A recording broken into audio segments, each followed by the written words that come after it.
بتدفعوا مبالغ ضخمة عشان بس توثقوا الورق هنا في إيطاليا. تعالوا أقول لكم بطريقة سهلة جدا عن طريق التليفون تاخدوا ميعاد من البريفكتورة وتوثقوا كل الأوراق بتاعتكم.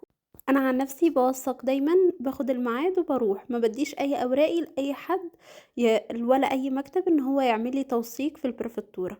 أول حاجة هقولها لكم إن دي تبع ميلانو. تاني حاجة لازم تكونوا وانتوا رايحين الميعاد واخدين مارك دابولو ب16 يورو علشان تعرفوا توثقوا.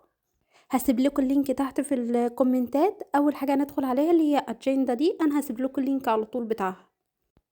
لو انتم مش مسجلين على الموقع هنا لازم تسجلوا البيانات بتاعتكم والايميل. انا عن نفسي كنت مسجله علشان انا كنت باخد من هناك مواعيد كتير. فهنا هتكتب الايميل والباسورد اللي انت كنت مسجل بيهم. لو انت طبعا مش عندك فانت هتسجل الايميل بتاعك، هتعمل البيانات. ده سهله وبسيطه جدا. انا شايفين كل المواعيد دي انا كنت واخداها لما انا كنت بولد، وايام يعني زمان في 2022. شايفين كم ميعاد كنت واخداه. تعالوا بقى اقول لكم ازاي تجيبوا المواعيد الجديده. اول حاجه هنتك عليها اللي هي ابونتامينتي، وتاني حاجه هنتك عليها اللي اول حاجه اللي هي سليزيونا، وهنختار اللي هي ليجاليزاتسيوني يعني توثيق. هتكتب النومي والكونومي كامل. يعني هو هنا كتب لك الكونيومي بتاع الشخص اللي هيروح والنومي بتاع الشخص اللي هيروح. كم عدد الاوراق بقى اللي انت عايز تعمل لها ليجاليزاتسيوني يعني توثيق. انا كتبت واحد لاني انا عايزه اوثق واحد بس، واتكيت اوكي. اداني الميعاد هنا يوم 15/10. شايفين انا واخداها لسه دلوقتي اللي هو احنا يوم 12، هو اداهولي يوم 15 بعدها ب3 ايام.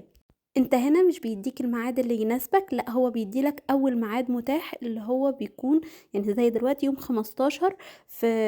انا هروح في سان بابيلا، في اماكن تانية للتوثيق للبريفكتورة. انا اداني الميعاد في سان بابيلا الساعة 10، فده الميعاد اللي انا هروح فيه. ما تنسوش المارك ده بقوله. لو حبيتوا ان انا اعمل لكم اكتر عن الحاجات ديت وانزل لكم فيديوهات ازاي تعملوا الابونتامنتي بنفسكم وازاي تعملوا كل حاجه بنفسكم، فاكتبوا لي في الكومنتات. وكمان ما تنسوش المتابعه واللايك طبعا والشير علشان في ناس كتير بتدور على الحاجات زي دي. لو عايزين كمان اعرفكم ازاي بتسجلوا على الموقع انا ما عنديش مانع اعمل لكم فيديو تاني.